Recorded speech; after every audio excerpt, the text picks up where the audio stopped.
What's going on, everybody? What up, Mike? Can you hear me okay? Yeah, I can hear you loud and clear. Awesome. Sorry, I was putting something on my computer here. I'm editing just like you are lately.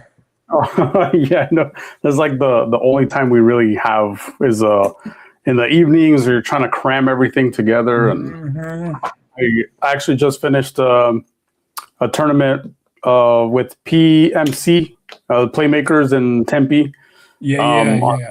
Saturday, and then we went to Coach Marino's May Mayhem in Scottsdale yesterday. So it's been a long weekend.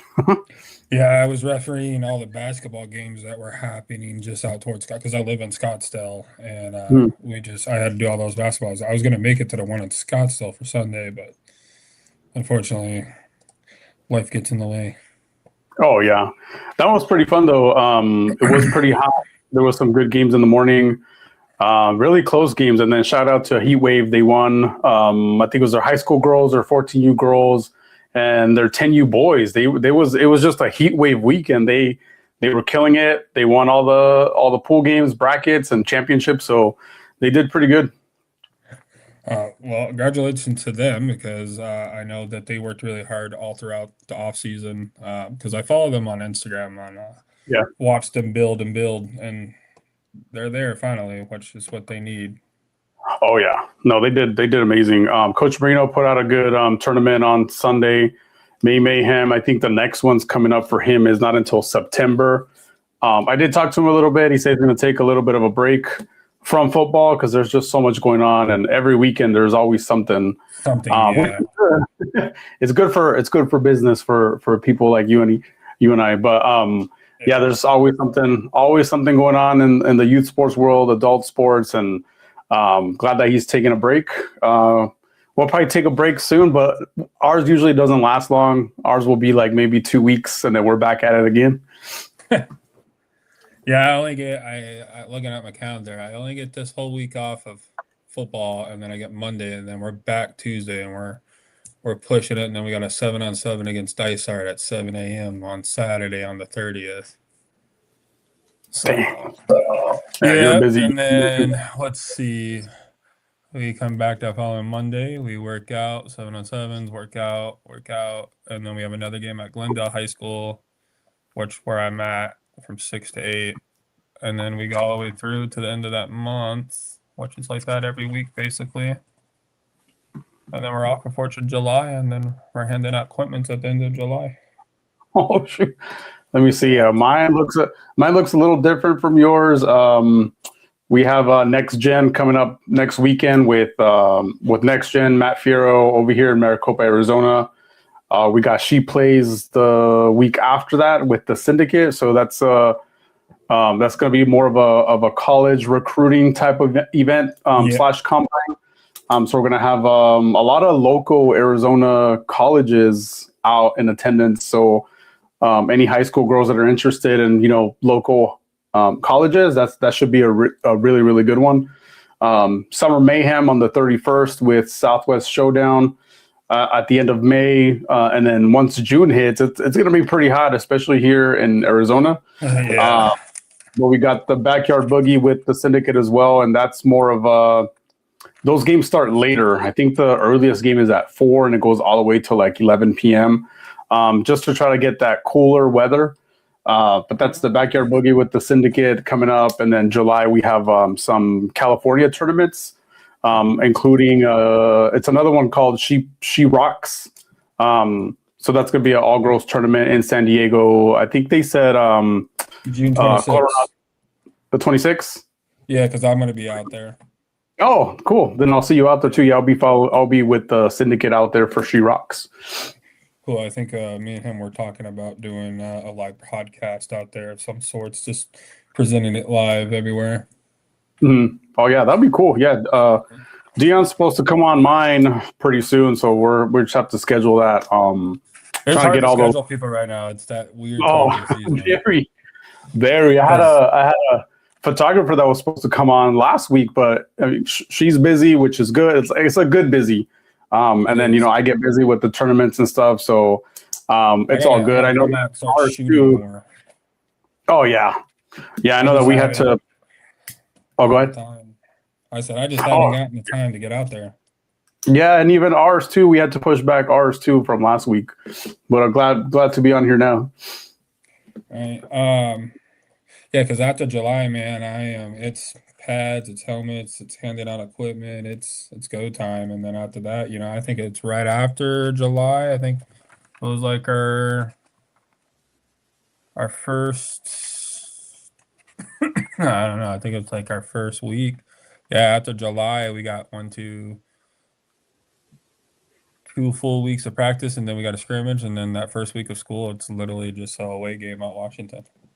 Dang. So yeah, and then we go from 5 instead of 4 to 3, and then we go to 5, like right after May, usually.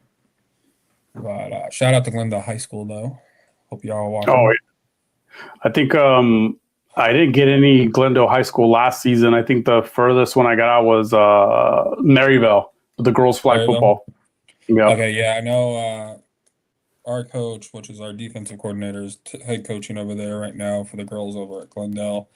And then hopefully we'll get a few. They're looking pretty good. He deals with that. And then I usually take the boys into the locker room, get them into the weight room. We'll start working out for about an hour, and then we'll go watch film and hit the field. Nice. I'm excited for this coming girls flag season. I know there's been a lot of movement, a lot of new faces. I know one of my favorite quarterbacks, Marley Phillips, has moved to Liberty, so she's now with Liberty High School. I saw that was a shot. Yeah, that was a huge one. Maya Moreno still with Campo Verde. We got Kayla Tacker. She's one of the wide receivers for Casa Grande. It's going to be her senior year. So we're going to do a little bit of a documentary with the Casa Grande Cougars. So it's a little project that we want to start this season. So they were excited that I brought this up. So they want to do that I think they have 8 seniors. So we're just going to follow those 8 seniors for this coming girls flag season, sort of like a Hard Knocks feel. So we'll do sidelines interviews, post and pre-game interviews. So that should be pretty fun. So stay tuned for that. It was weird because last year my season ended so early with the school that I was at with a tackle team. Not going to put the school's name out there, but just ended kind of in the wrong direction. But I remember when I was out there with Coach Williams when he was over at where is it? Towards Mesa, all the way out there. But I was out there when they went to the championship finals. For which one? For flag. Okay. Yeah. That's when we had the huge rain delay last year. Oh. So A4, and then they canceled A5, and then they canceled A6 because there was just no way to play a game. Oh yeah, I was at that. I was actually on the top of the press box for that one. I was on the field. Yeah, that was that was disappointing. I really wanted to watch the 6A team play, but even when they did play the following day, it was a pretty defensive game. Like it was a stop after stop. I think score was 7-0 or yeah. I mean, it was a close game. I think that. Yeah. I think out of the 2 games that I was most shocked with was the A5 with Coach Williams. When it got the rain, and then you come back after a 2-hour delay, it's just hard to keep them. Yeah. It was a really hard one, but I liked the A6 tournament. Everybody was there. That was a great environment to watch, and just to see the growth. Well, even the first game, the 3A, I think it was Scottsdale Christian versus Heritage. Yep. Even that one, I think that one ended up being 7-10. And that one was setting up the stage for the 6A game, but that one was a really good one. And prior to that, I had gone to the Heritage School to record them against I forgot their name. It was another Christian school, but it was the playoffs. Heritage beat this other Christian school to be able to play against Scottsdale Christian. But these girls, man, they've been doing great, and just seeing their growth. The schools investing more into girls flag, especially because it's always been a male dominated sport, whether it be Yes. football, flag football, which is great to see. Boys have a lot of talent as well. But it's always fun watching the girls play because I feel like they're more savage. I guess that's a good word. They're not scared to take hits. And when they do, they'll get back up. They're like, all right, what's the next play? They're looking at the little playbook, and then they just keep going, which is amazing to see. And then also the sportsmanlike conduct that they have on the field as well. There's a little trash talk here and there and stuff, but It's just nothing watching like the boys, like the 7-on-7s. Like it's nothing like that. Oh no. No. Even the college when they had the huge thing out in Tempe, like it wasn't Oh, yeah. even close to that. I mean, it was just like, okay, you go to 7-on-7s for like these actual travel league football guys, and they're out there going ham, and then you get these girls, and they're twice as physical, and they get up, they're like, okay, let's move on. And I think that's always funny to me because, like, I coach tackle and then I coach flag, right? So for me, it was always one of those things to see the difference, a huge difference between the girls and the men's side. It's just, I always tell the boys, I'm like, the girls listen better than you half the time. I don't understand. Yeah. Well, I don't know if it's and I don't want to put anyone out, by calling them out and stuff, but there's same personalities in both girls and boys. Some won't take their criticism as well. They won't be coachable as much. So there's the same kind of athlete in both male and female. Mm-hmm. I think females tend to take that direction more than males would do. I guess we're a little bit more prideful in that area, myself included. I sometimes I don't take criticism. Like, I'll take creative criticism, but when someone tells me how to do something better, I'm like, whoa. But then, it's like, it kind of makes sense. But I feel like girls, like they're more coachable, I guess you could say. There are some that do question a play and they have more of a vision, but I feel like they tend to be more coachable for sure. Yeah, and I think that just comes along with the lessons that they have given out. The girls usually just pick up on things easier too. Face it or not, I think the boys have a hard time picking up things. I'm not calling anybody out either in that sense, but it's the reality. Well, Coach, this is Goal Line Talk. We keep everything very serious here, and that's what we love when we come on here. I try to keep my podcast as serious as it could be. See behind the scenes, realizing that we work regular jobs just like anybody else, but we have an outside life too. So let's start off. How did you start in your career, like coaching, taking pictures, basically with your kids? Did it just pop up out of random out of you? So it was, so I'm actually working on a solo story on my own to post on my podcast, but like trying to think of what to say, putting, together the script or the outline. It came down to one simple question, which was, hey, can you record my kid? So that's where it really started. I wasn't thinking like long term. I wasn't thinking of a brand. I wasn't thinking like, oh, this is going to be huge. So after COVID, like everyone was indoors. We weren't let outside. Once everything was lifted, everyone wanted to be outside. So we had signed up my 9-year-old to play, or my then 9-year-old. He's 14 now. We signed him up for flag football.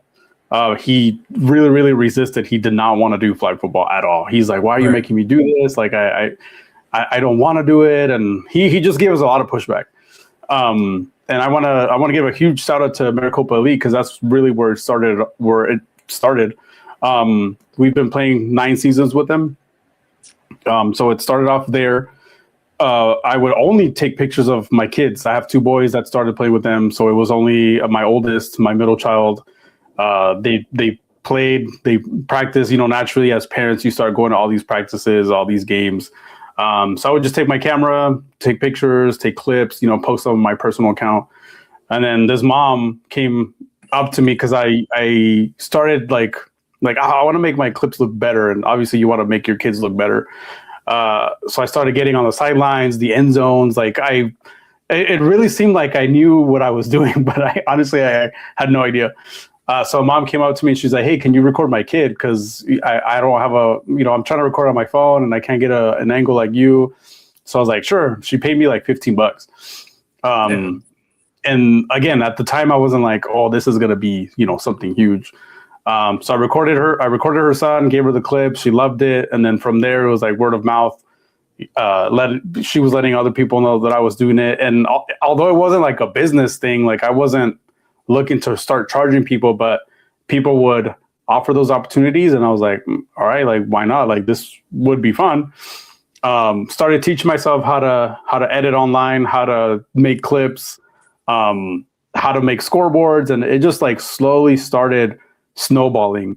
I think when it really hit me that this was like making an impact was when the local high schools here started calling me. So Maricopa High School called me, Desert Sunrise. They're like, "Hey, we have a volleyball game going on or volleyball practice. Like, we want some clips of the girls or the boys basketball." So I was like, sure, why not? And then more opportunities started coming up. Obviously I kept saying yes to all these opportunities, and before you know it, I'm at tournaments like Southwest Showdown, the Syndicate, Showtime, Next Gen, like all these opportunities started coming up, and that's how it started and how it just snowballed into something huge.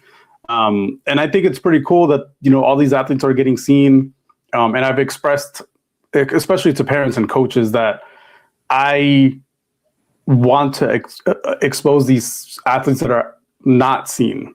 Right. So I tend not to get the popular flag teams or people that are teams that have the resources for video, for clips, for exposure.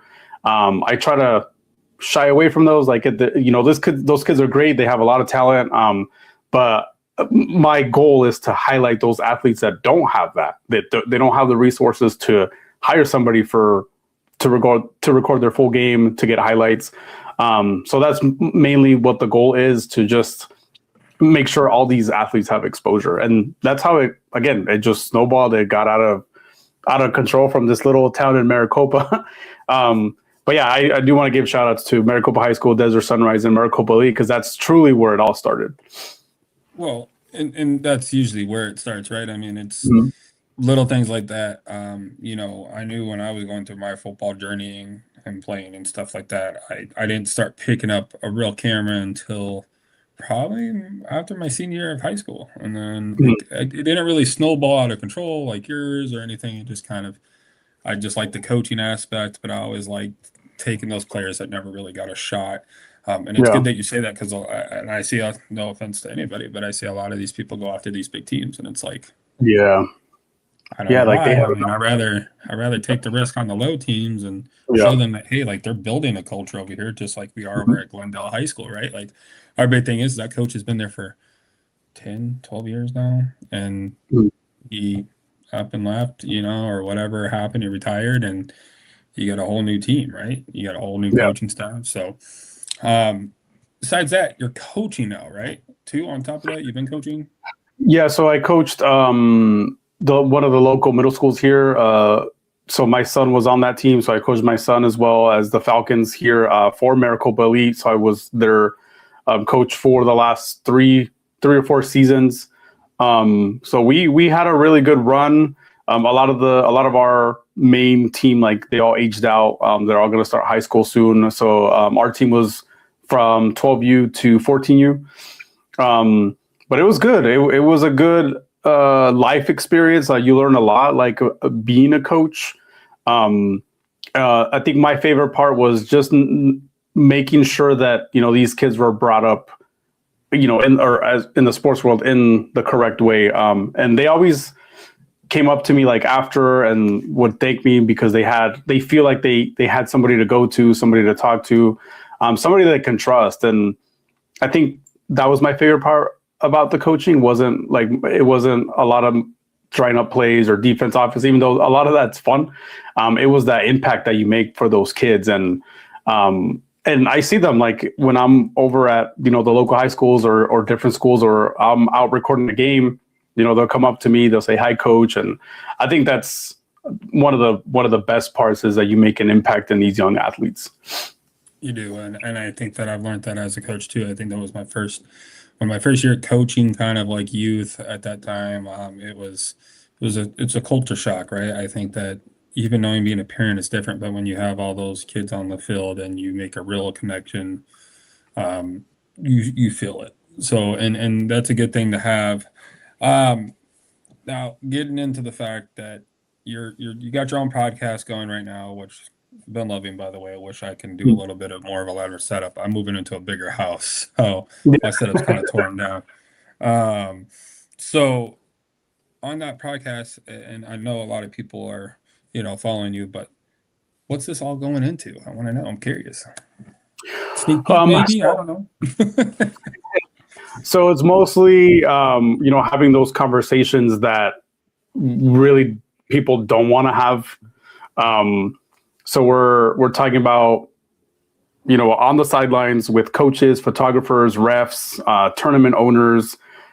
This last one that we had with Coach Campa, we talked a lot about athlete safety and how, that's a huge. It's a sensitive issue because I know there's not a universal rule book for flag. You have 5-on-5, you have 7-on-7, you have what else? Sometimes 4-on-4, but nobody has like a universal rule book for all these sports, and all these different variations of flag football are starting to pop up here and there. But safety is a huge issue, even though it's non-contact. If it's a non-contact sport, like there's still accidents, there's still bumps, there's still injuries and stuff, unfortunately.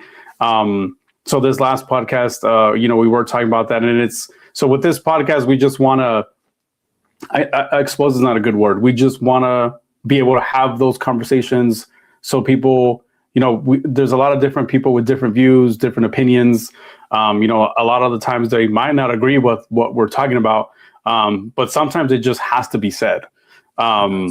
This next one coming up with with the photographer that we're interviewing too, we're going to talk about, how some teams don't want to pay photographers. And, that's another issue as a videographer, photographer myself. We can't be going out there and just doing work for exposure. Like exposure is not going to pay our bills. And that's another conversation that people, they tend to like not want to talk about, but someone has to say it. So with this podcast, we just want to, again, I don't think expose is a good word, but we just want to be able to have those conversations so people know what's going on behind the scenes, behind the sidelines, sometimes what's going on behind the scenes of a host putting on a tournament. There's a lot of logistics that go into that parents don't see, coaches don't see. There's a lot that goes into trying to host a tournament. There's a lot that goes into, trying to work at a tournament, trying to take photos, trying to get teams to have you go out there. So that's really what the podcast is about, just having those conversations that nobody really hears about what goes on in the world of flag. Well, and that's kind of what my podcast lays on. I guess mine's a little different than yours. It's based off of just, I'm not, we're not sugarcoating anything. And exactly. Like I said in a lot of my podcasts is if you watched and stuff like that, I always say that, outside of football, we all have families, right? So, yep. And we have to take care of a roof over our head, and, we all have kids. I mean, majority of us do. And just a little insight, I think you can relate to this, but as a coach, I think that we spend a lot of time away. We're away from home 16, 17 hours a day. That's not including if we have a regular job on top of everything that we do. But no, that's how I am here. I think that we keep it very just, look, this is part of life, and it's just like talking to some of the guys that were going to the Olympics in 2028 for flag football. It's going to be insane, right? It's all in Los Angeles, I think, but it's huge, right? So not only if players are dealing with that, but they're not understanding how much time this takes for me and you to come sit down for 45 minutes to make a conversation happen. And unfortunately, I know we were supposed to do Thursday, but things just all kept on happening. But that's the real life right there. Yeah. It's a real consequence that comes along with these jobs. Things get in the way. And I have two boys, and they both play flag. My oldest, he's about to start high school, and then my youngest, he's gonna be 10, but he's also been playing since he was, I think he was like 6 years old. So he's been playing for 4 years. I had never, before Ruiz Sports became this huge thing, I had never missed a game, never missed a practice. But then again, once these opportunities started showing up, like, and we had already said like, okay, we're going to plan for this to be, to start becoming something big. And I think, after 2 years of, the hustle and stuff, I feel like Ruiz Sports has become, a small community. It's become a culture. And it's sometimes surreal because I'll go out and record on the field and, all these kids come and say hi, and they like, oh, we watched your Instagram, and so that's a pretty good feeling itself. And I think that's kind of a bonus of what we're trying to do. Again, we're trying to give all these athletes exposure, but there's times where my kids have had playoffs or a huge game, but I'm at a tournament, and it sucks trying to choose between those two. But if we want to make something big, like like Goal Line Talk and Ruiz Sports, like, sometimes there has to be a little bit of sacrifices, but we like you said, it starts to take a little bit away from like your own stuff. So trying to give back like Goal Line Talks and like Ruiz Sports, try to give these athletes exposure sometimes does take away from your own kids. And I don't want it to take over completely where I start missing everything that they do. Right. There always has to be a balance, right? A life balance and business balance, but it's always going to be an opportunity. It's always going to be a great opportunity. But to the dads out there, coaches and stuff, like don't put your kids second. Like, your kids do have to come first. There is a little bit of sacrifices, here and there and stuff, and it's understandable. But don't prioritize other kids from your own kids. Exactly. That's a good explanation. I think that, once you're living in this land of, what me and you are trying to do with our community and build, you already have established base where, you have that, and I'm still gaining. And it took me forever. And I always said, well, I'll start a podcast because I want to go out and do this, because coaching's not always going to be there. Frankly, it's not, right? And I know that as a coach. And yes, am I getting opportunities from big schools? Yes, absolutely. There's no doubt. And I've worked really hard to get those opportunities. And I'm sure if you talk to other coaches around, they'll tell you the same thing, that, I put in hours, no pay, no sleep. I would show up, and I'm the first one there and the last one to leave some days. But when those kids come up and talk to you, though, how do you feel? Like, what does it make you feel like? Is it just like an excitement inside? Like, you're like, oh my God, like I'm changing people's lives as I go through this? Yeah. So I don't know if you've seen some of my other clips. So we started doing this one where I asked the kids what a 90s image is. Earlier this week, we did a cassette with a pencil in it. Mm-hmm. And I was like, hey, what's going on here? I think it's that connection that you make with these young athletes, these young players, that culture that you build, the connection. Once you connect with the kids, like, you'll connect with the parents. So whenever these kids come up to me and they're like, hey, I just saw you on IG, or I follow you on TikTok, it's that it does bring a little bit of excitement. But again, it's like a little bit surreal because everyone's online nowadays. Like, you get lost in the doom scroll, people's daily lives. So sometimes sometimes a lot of people don't see your stuff because they're just constantly scrolling. But for somebody knowing that somebody stopped to watch your video and then they come up to you at a tournament or a game, that feels pretty good, because you, as photographers, as coaches, you put in those hours, you put in that work, you put in the hustle. Like you said, you're the first one there, you're the last one to leave. A lot of people, or sometimes you feel like nobody sees that. Like, nobody sees that you got there earlier. Nobody sees that you're leaving late. Here in my little studio, like, nobody sees me editing late at night until 2 a.m, 12, and then I still have to get up to work my regular job, which, by the way, I call it my second job now. I work at a local school, and my principal is very supportive, and she knows what's going on, and she knows that the ultimate goal is to do this full time. Yep. So I always tease her and say, "Oh, I gotta work at my second job, which is a school." But they don't see all that. And then, for somebody to go up to you and say hi and, say they follow me and they love my content, it does feel good because all those hours, all those sleepless nights, all that hustle, all that grind, is paying off because kids they're watching. And it's crazy because I have a few that kind of come out when I go out places like, oh, I saw you on Instagram, and like you were saying, it was just like, oh wow, like I guess I am getting some kind of people that are stopping and watching.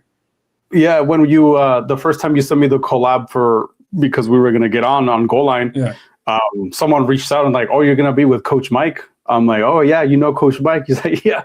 So it's and I always say flag football is a big world, but the community is small. Super tight knit. Yeah, super tight knit, and I think that's the best kind of culture you can have too. You're either gonna know somebody, and these kids are gonna remember you for who you are, not just And I always tell this too. I think this just comes personally, and I'm about to make a segment on it. I'm getting ready to post my first segment on this, but just a little insight that I think for me, like having the culture that we have in the flag foot community or in the football community, especially out here in Arizona, which, let's be honest, it's hot. Oh man, all day. Even at 9 o'clock at night, it's still 90 degrees, but at least the sun's not pounding on you, right? I think that it's always been a dream of mine to get to these kids, and I don't want to be known as, hey, like he was an aggressive coach, but I want to be known as a coach that I could be funny, I can be there, support you in a way that maybe you don't want to go talk to your parents, but I'm here to talk to you. Like, what's up? Like, I ain't gonna go say nothing. Like, I'm just your best friend, and I always tell myself that that's the next step in my goal is to eventually have that, and which I know is coming. And I think the other cool thing is too that I'm learning throughout, and especially in 2026, is that more people are reaching out. Yeah, and they're getting out of their comfort zone. Like that one girl that I just had on my podcast, I can't remember her name off the top of my head. I'm sorry, but she started growing. She made more videos, and I think that you said it the best too. You made a video about it that, hey, your resume is your Instagram and your X account. Like, this is what it is. Everything that you post on here, a coach is watching, and I can tell you that from experience. I've done the, talking to players and saying, well, I looked on your Instagram and I do not see a video any of you doing anything. And then I go on your X and you only have one follower and you posted a picture of yourself throwing a football. Like, it doesn't help me. So remember, keep that in mind, people, that coaches do look at that, and they do look at your grades too. I always believed in this too, is that you are a student before you're an athlete. You have to finish school before you become an athlete. And listen, even if you don't get that talent, it was a tool belt in your tools that you can use later on. Even if you don't go pro or whatever the case is. Besides that, I know that you have big events coming up. You're doing this huge podcast. Can you give me a timeline of basically of how long your day typically takes when you're doing both jobs? So the kids So I work at a school. So school, obviously, Monday through Friday. Thank God that the tournaments, a lot of that stuff is during the weekends. So Monday through Friday, do the regular job. I'll try to do some editing afterwards. My kids have practices though, so they do practice during the week. So while I'm at practice, I'm trying to, set up these podcast interviews. I'm trying to, edit these clips to post. Because I know that I've learned, especially being on social media, because before, social media to me was just like, I'll post a picture of my kids so my mom can see it. I'll get a like and, maybe a comment from a friend. So now learning so much about social media is just constant. Again, the mindset that I have is nobody will see your stuff because it just gets lost in the shuffle. So that's why I did that reel for the athletes. You gotta post something, post yourself practicing, do something. So I'll do the Monday through Friday job, editing, at night, setting up podcasts during the evenings, and then weekends. The weekends come. I usually tease my wife because I don't think we've slept in on a Saturday for it feels like a long time. Because of course we're parents that have kids in tournaments. I not only work them, but I also have kids playing in them. It's early waking up early in the morning, checking over the schedule. Typically when I do work a tournament, the host will give me just free realm, so I'll go and record, different teams. If I see a new team that I've never gotten before, I'll try to prioritize them, because again, I just want all the teams to have the most exposure that they can. So, for example, if I recorded Heatwave this past weekend, they killed it. They did amazing. Kudos to them. They deserve the win. But then next weekend, if Heatwave is in the same tournament and there's a team that I've never gotten before, I'll prioritize that team. Tournaments typically run all day. So I have no time to edit, no time to make any business calls, no time for anything, because I'm just recording, trying to make content. Next day, usually it's a 2-day thing, or, I get this past Saturday was the Adult Flag League, and then Sunday was the May Mayhem tournament. So typically on weekends, I have no time to edit. So then I try to catch up during the week, but that's typically what it looks like. So it's just a regular 9-to-5 job, editing, practicing in the evenings, weekend tournaments, and then it's just a cycle. There's a lot of games that I'm so behind on right now. So I actually hired my older son. So a lot of the highlights, a lot of the games that have been posted on recently on YouTube and Instagram, those are all his clips. So he'll help me. So he's been a huge help in trying to catch me up on all these games. And at first, I was like, I'm gonna pause on the long form content on YouTube to see what what the reaction would be from the audience. And then sure enough, I started getting messages like, hey, what's going on with the games? Like, we don't see any new games on YouTube. So it feels good knowing that they're watching them on YouTube and they're wanting more of it. It's just really hard when, you have all these games and you're so backed up and you're trying to put it out there. And then they also like the Instagram, like the highlights, the clips, and, they anticipate those, they wait for those. I'll get messages, of course. Oh, I don't know if you saw I had made a AI song of all the messages the athletes send me about when their highlights are ready and all that stuff. And I'm like, all right, guys, like I get it. Like I'm excited to post these as well, but just give me time. I'm leading the tournament the same time you are. So it's been a little bit of a challenge, especially being a one-man show, to do all these things. And again, the goal ultimately is to do this full time, and I feel like once I'm dedicated full time to this, it won't be as challenging. Crazy. But right now it's just we did the hustle, we built the foundation. I think we've gotten people's attention. I think we've gotten that community, that culture where they'll be patient enough to for a video to be released or to be dropped, or now that we introduced the podcast as well, now they've been asking for more episodes, and it's a lot of work, and as I'm sure that so for them to not see what goes on behind the scenes, I think that would make another interesting podcast of just letting athletes, coaches, teachers all know, like, hey, like sometimes we have a regular job, and we do this on the side, and it's a process. It takes time, and even me and you were trying to schedule this last week, and life gets in the way, scheduling conflicts, and we see you guys. Yeah. I know you like what you do as a coach and what you're doing with Goal Line Talks, and I'm enjoying what we're esports, but we do have a life. We do have to take out our kids, for breakfast or for lunch. And, we need that break too. We need that, we need to take a breather for a little bit, and then we get back into the grind all over again. And that's it comes down to that. It's literally that sometimes, even when we're trying to build this kind of stuff, sometimes things interfere, and we really have to spend time with family. And I always told myself I wanted to be just like where you are. Is I want to make this my full-time thing. I want to make this every week thing where, maybe hopefully one day have a big studio enough where we can just have this go live, twice a week, different coaches, but the same two host, something crazy. But, that takes time. That takes years and money and things like that take a lot out of you. But no, and it's crazy to say that because not a lot of people understand what it could take to get to this. I mean, I've had people text me, hey, you making any more videos? Yeah, sorry, I've just been trying to catch up on things that I haven't been able to catch up on. Yeah. I'm trying to, and then you're writing everything on a calendar, and eventually your calendar just is overwhelmed, and you're like, oh, Yeah. how am I going to do all this? Because I'm Yep. telling you, I've been up for the last couple of weeks now, until 3-4 o'clock in the morning, and then I sleep for 3 or 4 hours, and I'm back at the school. So it does take a lot. So you're coaching, and how long have you been coaching? I meant to ask you that earlier.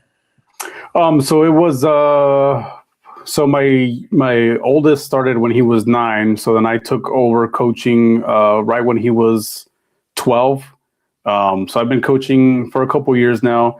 It has taken a little bit of a pause because of everything else I have going on.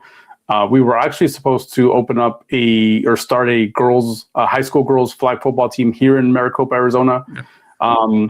But so the head coach that we did get, his name is Coach Tezo. He coached my son for the last 4 years. He's actually playing adult flag actively. Like, he's very active in the adult flag world. They just won the world championships in Florida a few months ago. Congratulations. So he's been busy with that. Now he's been getting invites, all over. And, again, my opportunities have opened up as well. And now with the adult flag world as well. So now we're starting to be a big staple in the adult world flag now, as well as youth flag. So we just got really busy with our own stuff, and we're like, okay, we're gonna put it at a pause right now. So we actually, this last season for Maricopa Lee was our first season that we didn't do it because we're just so busy with everything else that we have. But the last 2-3 years that I've been coaching the Falcons here in Maricopa, Arizona, and those kids have been amazing. They've been great. They've all, again, a lot of them have aged. They're all starting high school. They're all going to start playing freshman football. So it's good to see those fundamentals, that development that we taught them, be incorporated in their high school.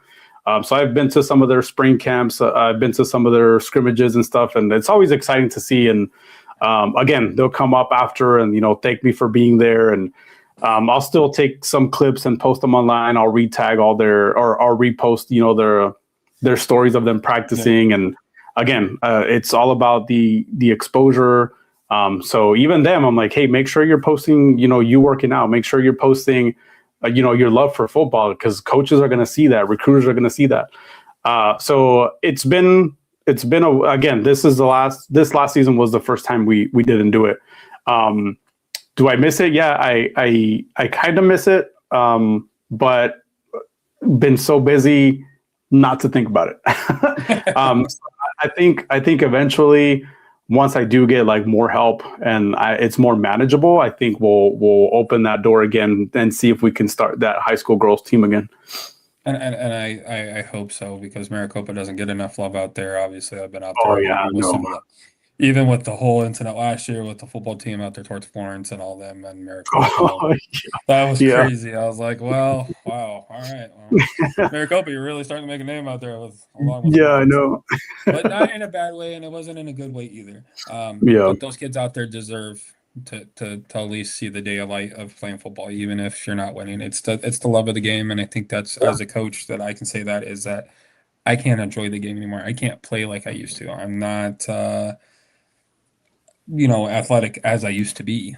It takes time to heal now. So I've started learning that quickly. I pulled a muscle just walking down the street the other day. So I can only imagine. So, but no, and it's cool. And I'm really excited to see where your podcast is going to lead. I'm always here to support, help out which way I can too. I'm not as busy with the editing side right now, just because I haven't been able to go out and get the content that I need to get, and not in a bad way. I just haven't been able to have the time. Spring practice literally just ended, and we did 2 months of that. So, and I'm sure that's been crazy for you too, because we're missing kids between flag and tackle, and then there's all this going on. Well, Coach, I really appreciate you coming on. I know we got busy things to take care of, and I know you're gonna have a long night just like I am here shortly. So, but thank you, man, and I hope to see you again soon. I know that there's a couple of tournaments that I know the one in Cali out there towards Dare Valley High School, I think, is in Cali. I know I'll be Yeah, out for that one. I do. Yeah, no, So thank you for having me on. I know that again we couldn't get it last week, but I'm glad that we were able to do it today. And I know you and I were talking a little bit about your podcast and the future of it. So hopefully we see more of that and definitely be talking to you about it. But yeah, thank you again for what you do with youth sports and thank you for doing that, taking oh your no, time thank and you. coaching these kids. I want to say thank you for at least going out there and taking pictures, and that's where I tell a lot of these coaches, or a lot of these photographers and people that, you guys come out there and you take time out of your day just as much as I do. So everybody deserves credit, Yeah, where credit is due, and you deserve a lot of credit. You built a very, very strong community on that side, and I'm excited to watch you grow as much as I'm excited to watch myself grow. This is not an easy journey, as you if you're aware. It doesn't just happen like that. Yeah, I'm hoping to reach my first 1,000. When I do, I'm probably gonna go crazy, but it's gonna be the most exciting for me, right? I'm just not. I just haven't been proactive lately, unfortunately, with everything going on. But I'm excited to watch what you got going on with these coaches and these uh, photographers and referees and behind the scenes with the directors. And hopefully one of these days we all can just work together and make it one big thing so we can all have fun. I think it would be cool, especially out in Cali. I know that's going to be a possibility shortly. So, yeah, cool. Yeah, sounds good. No, again, thank you for having me, and then we'll talk soon. yes, sir. Thank you. All right, have a good night, Coach. You too, man.